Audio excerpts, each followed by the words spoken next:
House Democrats set to vote this week on a resolution condemning anti-Semitism. It's a rebuke of Minnesota Congresswoman Ilhan Omar, who recently said pro-Israel groups are pushing an allegiance to a foreign country. The resolution does not mention Omar by name, but it will include language condemning anti-Muslim bias. I want to discuss with Dean Obeidallah, Peter Beinart, and Tara Setmeyer. Peter, what do you think? I was talking to the chairman of the Foreign Relations Committee, who's, one of the Eliot Engel, obviously intimately involved with this.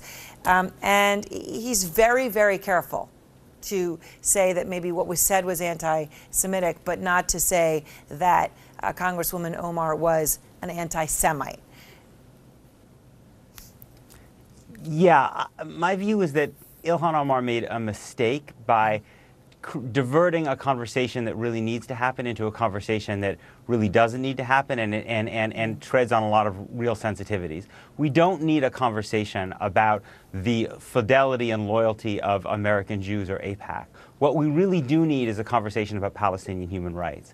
And I think one of the roles that Ilhan Omar can play, which is crucially important, especially for people who care about, who oppose all bigotry, is to talk about the enormous suffering and human rights abuses that take place for Palestinians in the West Bank. That's what she should be shining a light on. And I think, unfortunately, by turning this conversation and those comments to the question of who may be, have allegiance to a foreign government, she's actually diverted from the conversation we really need to have. And that, of course, and it plays in, Dean, to a lot of anti-Semitic things, right? Sure. As Peter says, there's a conversation that needs to be had, and then there's a conversation that is sort of a dog whistle to certain groups that should never be encouraged.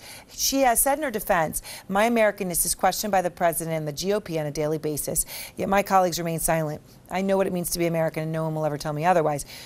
Okay, look, she has spoken out very, very strongly on Palestinian rights and human rights, and yet her answer is to say, well, you're picking on me, so what? I can do it back? What do you what I can speak to is more about that Congresswoman Omar, and I watched the entire speech now that was released from Busboys and Poets, and I don't think it had been released until today because I had not seen it.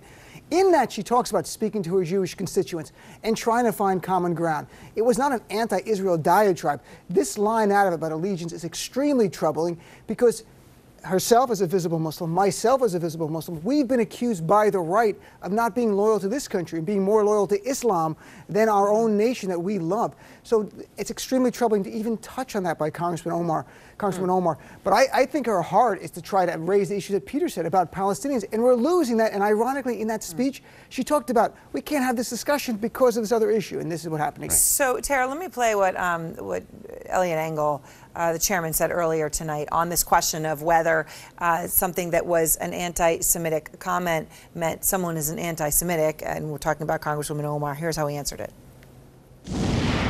I'm hoping that she'll grow and she'll change. I'm hoping that some people change their beliefs. I'm hoping she'll change hers.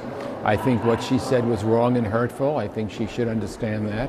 And I've been very vocal about it, and I feel very, again, strongly, certainly against anti-Semitism, but I think these tropes are not to be washed away.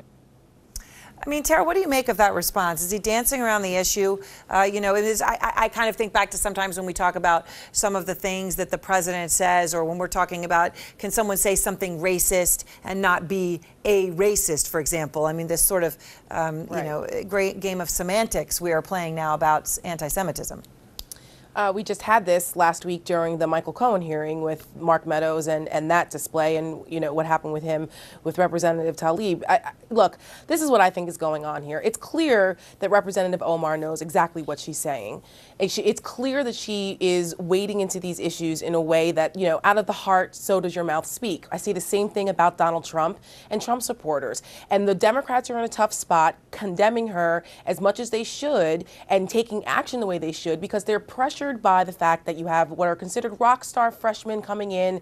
She's one of the first Muslim women ever elected to Congress. You know, she's on the cover of Rolling Stone magazine with Nancy Pelosi. You know, the old guard Democrats are trying to balance out this progressive new wing coming in without upsetting that part of the base. But enough is enough. How many times does this woman have to say things that are anti-Semitic before she pays a real consequence? I'm tired of the apologies over and over, and then she turns around and does it again and doubles down on it, doesn't take responsibility, and then engages in whataboutism. If you're going to condemn Donald Trump and his supporters for the things that they have said and trafficked in, then you have to do the same thing for Omar. And she, in my opinion, does not deserve a seat on the Foreign Affairs Committee. Enough is enough. She should be kicked off that committee. Wait, can I respond to that? Yeah, quickly. I really feel like there's a false equivalence here. While I think that what Ilhan Omar said was really unfortunate, Ilhan Omar is, and again, if you look at the full text of her statement that she gave at Busboys and all of the statements she's made about Israel and Palestinians, Ilhan Omar, unlike Donald Trump, in dramatic contrast to Donald Trump, is a believer in human rights and equality for both Jews and Palestinians. The vast majority how do we know of that for members Jews? the vast majority of, because I've seen her entire record on this She's question. part of the, she supports BDS. Most members of she Congress, supports BDS, which doesn't allow Israel's right to exist. How is that supporting Jews? Sorry, I am an American Jew who opposes the BDS movement. But Ilhan Omar's statements have consistently been about recognizing the humanity and suffering of both Jews and Palestinians, and the vast majority of members of Congress in both parties are entirely except when she's making with an occupation in the West Bank that is premised on bigotry against Palestinians. That's a different issue. That's a different issue. Talk about what's going on in Palestine I have to leave it there. I will say, just so we leave it, that Chairman Engel said that he is not going to request her to be removed from his committee. So at this point, that's where that stands as of tonight. And thanks to all of you, and thanks to all of you for watching. Our coverage continues.